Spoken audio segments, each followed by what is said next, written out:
Good morning, everyone. This is Emily from Grammy's Garden. I'm getting ready to drain a pound of kidney beans, and I'm going to put them on the stove. They have soaked overnight, and I'm going to put them on the stove after I've rinsed them and put fresh water on them. And I'm going to cook them for 1 hour, and then I'm going to jar them up. What I'm going to be doing also is adding green peppers, celery, onion, some spices, and I'm going to be cooking ground turkey to put in the jar as well. So it's not going to be like a chili thing. It's going to be a food that would be a can that you could open up and put it over rice if you wanted to, or you could just eat it right out of the jar. I have some chicken sausages that I think I will cut in rounds and also put that in there. So come with me if you're interested in seeing how to can this. We'll be pressure canning. I'll be doing pints. We'll be pressure canning for 75 minutes and at 10 pounds of pressure for my altitude. So come along and I'll show you how. Good morning. So I'm back here. I'm getting things ready to go to can up my kidney beans, turkey burger, or ground turkey. And let's see, and I've got the chicken that I'm going to add to it, the chicken sausages. Here in my canner, I have got my pint jars. I've got 7 pint jars in there. I hope it makes that much for me. I had a pound of kidney beans that soaked overnight, and then I rinsed them well, rinsed them twice, and put water on them, and then simmered them. First, I started out boiling, then I simmered them for about an hour. So here in this big pan, I'm going to put some oil. You're not going to see much of me because I'm going to have this sitting here, hoping that we'll just catch all of this cooking. So the oil, I'm going to put this down. This front burner gets hot pretty fast. I'm going to put in just a little olive oil because my ground turkey is 97%. It's really lean.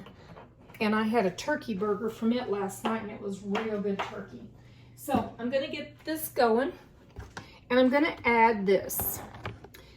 I've got this ready to go. This is onion. I went out and cut some celery stalks out of my garden, and down and under here is some green pepper out of my garden. And you can see I've got different size. I like, whenever I'm eating a canned product, I like to be able to detect different textures in there and what they are. So I don't cut them real teeny tiny. So that's your own preference. This was a half of a large onion because I'm doing a small amount here. I'm not doing quarts. Half of a large onion. I did put in a whole good size green pepper and 2 celery stalks. So I'm going to get this browning, and first thing I'm going to do is saute this, and then into my beans, I'm going to go ahead and show you this part. Into my beans, I am going to put about a teaspoon of garlic powder.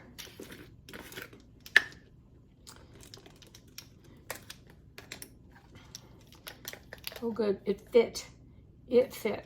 I'm not going to do quite a teaspoon because I'm going to also be seasoning the turkey. So that was almost a teaspoon. Next up is the cumin. So this is going to have kind of a, not really chili, but it's going to have a really nice flavor. Cumin, I like cumin in beans. I like cumin lots of different things. And let's see, I need my paprika, and there that is. That was about half of a teaspoon. You all need to, if you decide you're wanting to make this, you want to can this for winter nights. I'm thinking if I have any left over, it'll be dinner tonight. So I want to bring this up just a little bit more and let it get to boiling. And then my skillet feels warm enough. I'm going to put this in. Sounds like it's sizzling a bit. Yep. I like to hear that.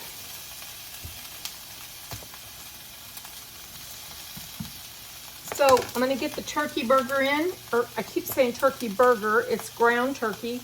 I'm going to get that in after this has sauteed down a little bit. Okay, this smells so good. I'm getting ready to add the burger. And I've got a little bit over a pound here. But about a pound of this would have been fine. I'm going to start browning it and see what it's like. And I've got my chicken sausages cut up. I think I'm going to go ahead and do this because if I have extra, as I said, that will be dinner tonight. I'm going to wash the turkey off my hands.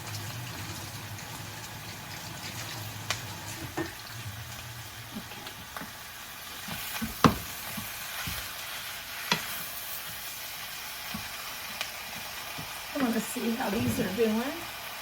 They're getting steamy looking. I don't have quite closed. I've just got those in there to get them nice and hot because they've been washed this morning, even though I washed them after every use, or if they're new, I wash them. But I washed them this morning with hot soapy water and rinsed them well and drained them, and then I stuck them in here. And I've got, with this cooker, it needs 3 quarts of water in the bottom of it. Okay, I think that's probably going to be a good amount of burger. I'm going to go ahead and we'll see how it goes. If it's too much, I can go ahead and have supper. Have it for my supper. I'll show you the sausages. I've got them cut up. It's chicken sausage. I got it at Sam's Club, and they've got all kinds of, they've got roasted red pepper in them, and they got some spices of their own, but they're not hot spicy. But I'm going to add those to the jars. I think this is going to be really good. I saw something similar on another YouTube channel, Homestead Heart. She cooked something really similar to this, and it gave me this idea. I'm going to turn this up and let it get to percolating. And I want my beans to get a little warmer too. I want everything that goes in that cooker to be the right temps. Like, I want everything to match. If the jars are hot, I want this product to be hot. If not, you could end up with cracked jars. Okay, I'll get this browned and we'll just proceed. Okay, this is ready for me to add this to the beans. I'll move that. I'm going to do this very carefully. Everything's very hot. And I confess, I took a bite and it was so good. All those spices were just right. I added the same spices that I had put into the bean mixture. Now what I do on my, put this in the sink, what I do on my videos is I go ahead, I'm not letting a bit of this fall away, I go ahead and put in the description box the directions. And I've got some of the bean juice sitting to the side because my pot wasn't going to be big enough. So when I'm filling my jars, I'll put a little bit of that in there if I need to, because it's got good stuff in it too. All right. Let me show you what this looks like. See? So, getting ready to take the jars out. And I don't want this on high any longer. Everything's hot. I'm just going to let it be at a medium. And this will probably still be boiling. Okay, we're going to jar this up. I like jarring stuff up, I'll tell you that. That's one of my favorite things to do when I'm canning is jar it up. Let's hope we can get 7 pints. If I can't, I can't. See, these are really hot. I think I'm going to get about 3 at a time. At least a couple, just about 2 is the space I've got here.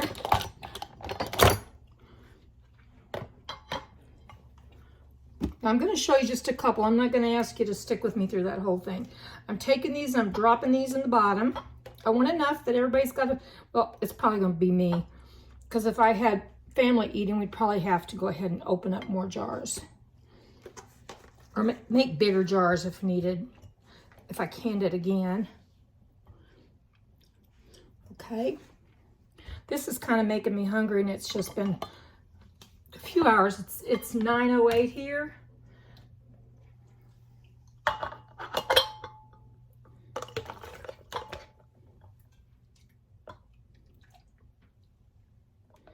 And we're going to give it an inch of head space. I'm trying not to make a big old mess, but I am. Oh, it smells so good. I wish there was smell-o-vision. Okay, now I'm going to get, there's no fat on the top of that. If I saw fat, I would go ahead and get vinegar and wipe the rims, and you do this so you'll have a good seal. Make sure there's no particles of food. And I've got my lids over here. I've had them in just hot water.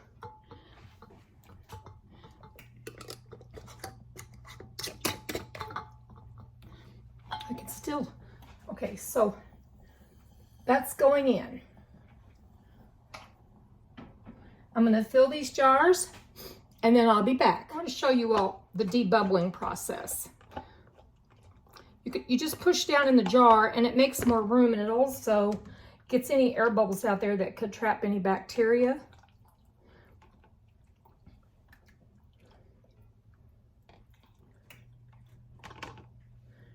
A little more juice.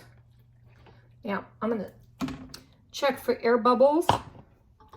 Help release them. I just go down the sides and I go down in the middle.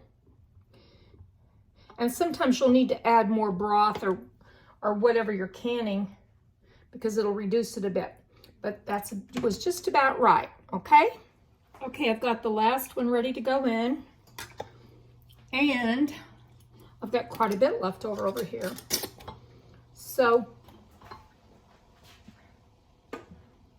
I will go ahead and have this for supper tonight. There's enough for a serving. And there's a lot of juice. So anyway, I'm gonna put the lid on. And I like to get this where I can see there's an arrow in mine in the front. I'm gonna match up the other arrow. There you go. And then you just pull it, tighten it, and it's locked, closed. Okay, I'm turning this up, and with this, I know my stove. Once you know your stove, you're going to pretty well know what you need to do as far as like how is this going to behave. So when steam starts coming out of this part, I'm going to bring this over and show you. When steam starts coming out of this, and it's a steady stream, not sputtering like it is right now, but steady, then you're going to want to set your timer and time it for 10 minutes, because you're going to put a weight on it, and I'll get the weight and show you. Here it is. And because mine, you go by the dial of 10 to 11 pounds of pressure and the timing, mine doesn't do the jiggling like some of them do, okay? So I'm going to set it here, leave it alone until that's a steady stream and it's starting to sputter and spew. And back here is a vent, and it will pop up when the pressure is getting up to what it needs to be. And then about the same time that I need to put this on, it's going to pop up as well. And then here's a safety valve. There's safety features in these that my mom didn't have in hers. I've got my mom's old canner, which I ought to get it out someday and show it to people because it's fascinating. I think I could get it to work if I took it up to the extension office and had it checked out and then got the gaskets and that sort of thing. But they'll check the pressure and the dial and all that for you. But here's a safety, a little rubber safety thing that would pop if it got to be like dangerously amount of pressure in there. So I'm not afraid of pressure canners, but I don't go off and leave the pressure canner. I don't even stray much from mine, and I'll tell you why. It's because of the heat regulation on my stove. Sometimes I have to turn the back burner on, turn this front burner that's now on high, getting the heat going, and the boiling, I have to turn it to low sometimes once it comes up to pressure, because it can go up to almost 15 pounds, and I don't want that to happen. So now that I know that about my stove and how my canner reacts, then I stay nearby. Sometimes I'll pull a chair up and in the kitchen, and I'll sit there and look at my phone, or I will read a book, or I'll look at recipes. I'll do other things. You don't have to be, I gotta turn this off. You don't have to be paranoid about them, but I do respect them. So after this has come up to pressure and it's going, then it's going to be 90 minutes. Once I put the weight onto this. So 10 minutes of this steady stream, and then I said 90 minutes. I'm sorry. For pints, it's 75. So that's where that's at. I'll show it to you when it comes out. This is going to get put in a jar, and it's going to get eaten tonight.